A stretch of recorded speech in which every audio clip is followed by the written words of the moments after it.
बिस्मिल्लाहिर्रहमानिर्रहीम। मोअज़्ज़ज़ नाज़रीन इकराम, मैं आपका भाई अब्दुल मालिक मुजाहिद, डायरेक्टर दारुस्सलाम बातें कर रहा हूँ आपसे।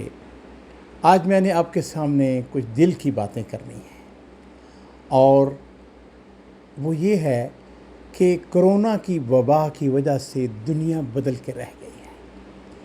कभी हमने तसव्वुर किया था कि मसाजिद बंद हो सकती हैं, हरमैन शरीफैन बंद हो सकता है, इस तरह कारोबार बंद हो सकते हैं, ये रेस्टोरेंट बंद हो सकते हैं। जिस तरीके से पूरी दुनिया के अंदर इनकलाब आया है कि वसाइल नक़्ल हरकत जो हैं वो बंद हो गए हैं, प्लेन जो हैं वो रुक गए हैं। सारी दुनिया के अंदर एक ऐसी तब्दीली आई है जिसका आज से सिर्फ 3 महीने पहले कोई शख्स तसव्वुर नहीं कर सकता था। लेकिन बहरहाल ये हम ये कह सकते हैं कि ज़हरल फ़साद फ़िल बर्रि वल बहर बिमा कसबत ऐदिन नास। अल्लाह ताला हमसे शायद नाराज़ हैं, इसलिए ये पूरी दुनिया के ऊपर अज़ाब आया है। इन हालात के अंदर मेरे अज़ीज़ों, हमने अपने कुछ अफ़कार, अपनी को ज़ेन साज़ी करनी है और हालात के मुताबिक चलना है। सऊदी अरब के अंदर बहुत सारी मसाइल हैं फ़ॉरेनर्स के लिए, जिसके अंदर मैं भी, आप सब के सब मुब्तला हैं। उनके अंदर एक मसला जो है अज़ीज़ों, वो हमारे उन भाइयों का है जो हमसे जुदा हो गए, जिनकी मैयतें सर्द खानों के अंदर पड़ी हुई हैं। किसी को 2 महीने गुज़र चुके हैं, किसी को 1 महीना गुज़र चुका है, किसी को 2 हफ़्ते गुज़र चुके हैं। अब हवाई जहाज़ बंद हैं और उनके लाहिकीन इस बात पर मुसिर हैं, उनके प्यारे ये चाहते हैं कि उनको पाकिस्तान में दफन किया जाए। लेकिन अज़ीज़ों, आइए हम ठंडे दिल के साथ गौर करें, इस्लामी नुक्ता नज़र क्या है। फ़ैसला आपने करना है। मैंने आपके सामने बग़ैर किसी लंबी चौड़ी तमहीद के ये बताना है कि अज़ीज़ों, इस्लाम हमें ये बताता है कि जिस जगह कोई शख्स फौत होता है उसी जगह उसको दफन किया जाए। और नबी करीम सल्लल्लाहु अलैहि वसल्लम, मेरे माँ बाप कुर्बान हों, हज़रत अबू हुरैरा रज़ी अल्लाह ताला अन्हु इस हदीस के रावी हैं। वो कहते हैं कि आपने इरशाद फरमाया कि अस्रिउ बिल जनाज़ा, कि जनाज़ों जल्दी जल्दी, यानी जैसे ही कोई शख्स फौत हो जाए तो ये उसका हक़ है। और वो हक़ क्या है कि हम जितनी जल्दी हो सके उसको गुस्ल देकर उसको कफ़न पहनाया जाए और उसके बाद उसकी नमाज़ जनाज़ा पढ़ाकर उसको दफन कर दिया जाए। तो मेरे अज़ीज़ों, इस बारे में यहाँ सऊदी अरब के जो उलमा हैं उनका भी ये कहना है।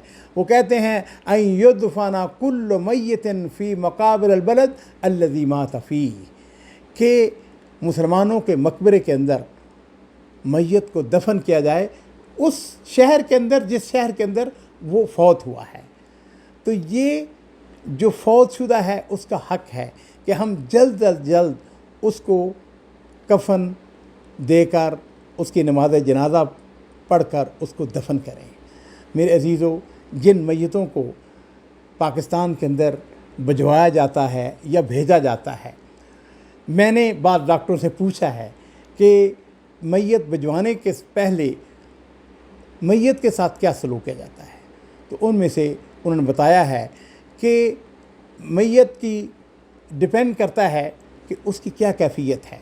बाद मरीज़ ऐसे होते हैं जिनके लिए ज़रूरी होता है कि उनकी आंतों को निकाला जाए, उनको स्पेशल केमिकल लगाए जाते हैं और फिर उसके अदरवाइज़ ये है कि अगर ज़्यादा देर तक वो तलाजों के अंदर पड़ी रहें या उनको भिजवाने में गैर मामूली ताख़ीर हो तो क्या है कि उसके अंदर ताफ़न, उसमें से बदबू आनी शुरू हो जाती है। तो मेरे अज़ीज़ों, मैं इस बारे में कहूँगा जज्बाती नहीं होना चाहिए, बल्कि हालात के मुताबिक हमें यह गौर व फ़िक्र करना चाहिए। पाकिस्तान के अंदर जाके क्या होगा, जिस वक्त हम मैयत लेके जाते हैं तो जाते ही एक दफ़ा वो सिर्फ़ उनके प्यारे उनकी शक्ल देखते हैं, और बाज़ औक़ात मुझसे अगर सच पूछते हो तो एक लंबी मुद्दत गुज़रने के बाद वो मैयत, उसकी वो शक्ल व सूरत नहीं होती है जो देखने वाली होती है। नहीं, मुझे अच्छी तरह याद है हमारे पाकिस्तान के अंदर मैंने ख़ुद कई जनाज़ों के अंदर, वो कहते हैं मुजाहिद साहब वो मैयत देखने वाली नहीं थी। तो मैं आप तमाम हज़रात के साथ दर्द दिल के साथ ये गुजारिश करूँगा, गौर करें, फ़िक्र करें। अल्लाह ताला ने हमें अक़ल सलीम दी हुई है, جب میرے نبی کریم صلی اللہ علیہ وسلم کا آپ کا طریقہ کار کیا ہوا۔ غزوہ احد کے اندر 70 صحابہ شہید ہوتے ہیں۔ بعض صحابہ کرام کو ان کے ورثاء نے اس بات کی خواہش ظاہر کی کہ ان کو مقام احد سے مدینہ شریف منتقل کیا جائے، لیکن میرے ماں باپ قربان ہوں، نبی کریم صلی اللہ علیہ وسلم نے اس بات سے منع کر دیا۔ آپ نے فرمایا کہ وہی جس جگہ وہ شہید ہوئے ہیں اسی جگہ ان کو دفن کیا جائے، اور یہی اساس ہے۔